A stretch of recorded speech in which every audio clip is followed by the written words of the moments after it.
नमस्कार. श्रीयुत वामन देशपांडे लिखित ऐसी माऊली होणे नाही, ज्ञानदेवांचं अद्भुत चरित्र. आपण आज पान क्रमांक 151 ते 154 ऐकणार आहोत. पंचवटीतल्या श्रीराम मंदिरात नवमीची रात्र काढण्याचा निर्णय विठ्ठलपंतांनी घेतला. सायंकाळी देवळातली गर्दी कमी झाली. गोदावरीच्या प्रवाहात छातीभर पाण्यात उभे राहून विठ्ठलपंतांनी मावळणाऱ्या सूर्याला अर्घ्य दिले. सूर्यस्तुतीचं गायन केले. गोदावरीच्या वाहत्या प्रवाहात लाल केशरी किरणांचा सडा पडला होता. पश्चिमेचा काठ लालीलाल झाला होता. विठ्ठलपंत प्रवाहातून बाहेर आले. निवृत्ती आणि ज्ञानदेव विठ्ठलपंतांची वाट पाहत नदी किनारी उभे होते. निवृत्तीने विठ्ठलपंतांचा हात हातात घेतला. ज्ञानदेव विठ्ठलपंतांच्या पाया पडले आणि अतिशय हळूवार स्वरात म्हणाले, तात, प्रभू रामचंद्रांनी तुम्हाला दर्शन दिलंय, तुम्हाला गाढ आलिंगन सुद्धा दिलंय. तेव्हा तुम्ही जे बोलला ते आम्ही ऐकलंय. तात, तुम्हाला तुमचं सर्व मागले जन्म स्मरतात का? विठ्ठलपंत ज्ञानदेवांना कुरवाळीत म्हणाले, ज्ञानूबाळा, तूच तर अर्जुनाला तुझं जन्म रहस्य सांगितलं होतंस. तो तू मला आठवतोयस? कंसाच्या कैदेखान्यातून तू माझी आणि देवकीची सुटका केली होतीस, ते सुद्धा मला आठवतंय. ज्ञानूबाळा, ही स्मरण यात्रा तुझ्यामुळे सुरू झाली आहे. मी तुझा पिता, प्रत्येक जन्मात मी स्थितप्रज्ञता अनुभवली आणि आता वाटतंय तू मला मोक्ष दे. ज्ञानदेव म्हणाले, तात, हे काम दादा करेल. ज्ञानदेवांचे बोल ऐकून निवृत्ती खाली वाकला.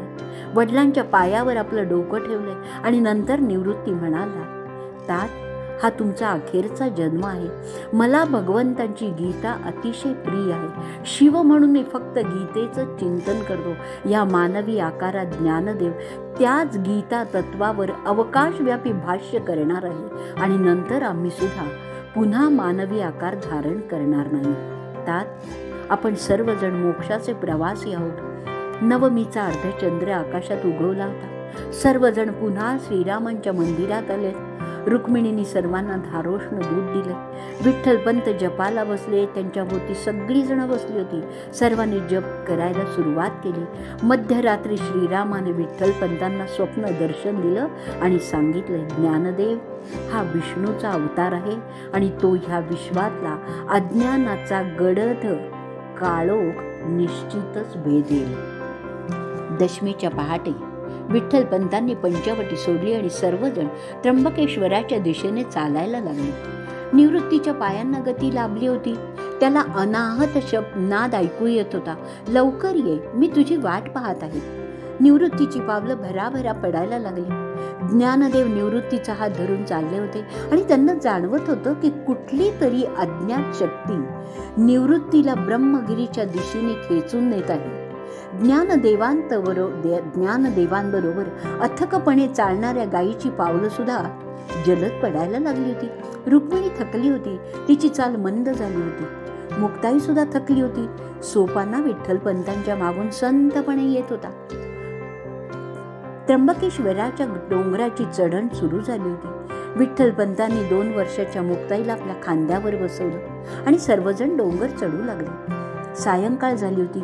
निवृत्ती आणि ज्ञानदेव प्रथम त्र्यंबकेश्वराच्या मंदिरात गेले. मंदिरात कोणीच नव्हतं. निवृत्ती शिवपिंडीशी बसला.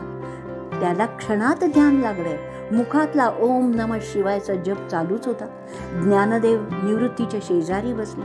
त्यांनी सुद्धा जपाला सुरुवात केली. तोपर्यंत रुक्मिणी, विठ्ठलपंत, सोपाना आणि मुक्ताई देवळात आले.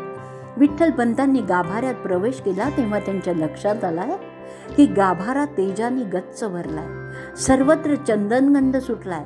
शिवगणांनी संपूर्ण सभामंडप भरलेला आहे. सर्व गण आनंदात आहेत. रुक्मिणीला खूप आनंद झाला होता.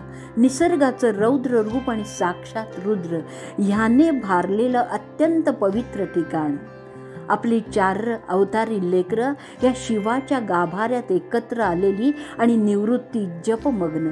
रुक्मिणीच्या मुखातून ओम नमः शिवाय हे जपस्वर प्रकट होऊ लागले. तिला ब्रह्मगिरीवरून खाली कोसळणाऱ्या गोदावरीचा गंभीर आवाज ऐकू यायला लागला. रुक्मिणीने विठ्ठलपंतांना साद घातली आहे, नाथ, मला गोदा मातेच्या हाका ऐकू यायला लागल्या आहेत. मला माहेरी बोलावते. तुम्ही याल ना माझ्या माहेरी? विठ्ठलपंतांना आश्चर्य वाटले. रुक्मिणीचा स्वर नेहमीचा नव्हता. त्या स्वरांना प्रत्यक्ष शिवाने आपल्या गळ्यातल्या नागाच्या फण्यावर तोलून धरला आहे हे विठ्ठलपंतांच्या लक्षात आले. मध्यरात्र झाली. एकटा निवृत्ती शिवाच्या गाभाऱ्यात जप करीत बसला होता. बाकी सर्व सभामंडपात झोपले होते. अचानक प्रकाश पडला. निवृत्तीने डोळे उघडले. गाभाऱ्यात शिव प्रकट झाले. ते गंभीर स्वरात शिव बोलू लागले. निवृत्ती, मी तुझी वाट पाहत होतो. तुझ्या आयुष्याला आता नवं वळण लाभणार आहे. त्र्यंबकेचा हा डोंगर तुझ्या अस्तित्वाने भारणार आहे. तुझ्या कार्याला इथे सुरुवात होईल आणि शेवटी तू माझ्याच कुशीत याच डोंगरावर विसावशील. आवाज लुप्त झाला. शिव अदृश्य झाले. निवृत्तीने शिवपिंडीला नमस्कार केला आणि तो सभा मंडपात आला. विठ्ठलपंतांच्या जवळ बसला. निवृत्तीतले शिवतत्व जागे झाले होते. झोपलेल्या विठ्ठलपंतांच्या निष्पाप चेहऱ्याकडे निवृत्ती टक लावून पाहत होता. रुक्मिणी माय बाजूला झोपलेली होती. आपली आई मानसिक पातळीवर खूप थकली आहे हे निवृत्तीला जाणवले. तात आणि माय या दोघांच्या परतीच्या पायवाटा निवृत्तीला दिसायला लागल्या. ह्या पायवाटा कैलासाच्या दिशेने झेपावत आहे हे त्याच्या लक्षातही आलं. मायबापांचा सहवास आता फार काळ लाभणार नाही या जाणीवेने स्थितप्रज्ञ निवृत्ती क्षणभर गलबलला आहे. त्याच्या डोळ्यात अश्रू उभे राहिलेत. दोघांनी जनक्षोभ सहन केलाय, अपमान सहन केलेत, उपास सहन केलेत, आपल्या अंगावर अनेक वार झेललेले आहेत. पण आपल्या सर्व लेकरांना हातातल्या ताज्या फुलांप्रमाणे सांभाळलंय. निवृत्तीला प्रथमच जाणवलंय की आपण प्रत्यक्ष शिवाचे अवतार आहोत, लयाचे स्वामी आहोत. परंतु माय बापांच्या दुःखाचं लय आपण कधी केला नाहीये. लहान होतो तोपर्यंत आपल्या भोवती शिवगण असायचे. ते मायबापांना मदत करायचे. आज शिवगण आपल्या भोवती नाही आहेत. आपल्या या अवतारी कार्याला आता सुरुवात झाली आहे. पहिलं कार्य काय? तर मायबापांना मोक्ष द्यायचा. त्यांनी सोसलेल्या दुःखांना, यातनांना आता विराम द्यायचा. निवृत्ती विचारमग्न असतानाच विठ्ठलपंतांना जाग आली. तेव्हा त्यांच्या लक्षात आलं निवृत्तीच्या रूपात प्रत्यक्ष शिवच आपल्याजवळ बसलेले आहेत. विठ्ठलपंत चटकन उठले.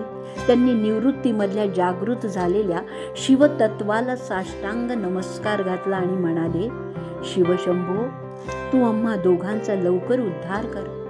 कैलास घंटा मला ऐकू यायला लागल्या आहेत. निवृत्ती तथास्तु असं म्हणाला. आजचा भाग आपण इथेच संपवूयात. जय जय राम कृष्ण हरी. जय जय राम कृष्ण हरी. ओम नमो भगवते वासुदेवाय.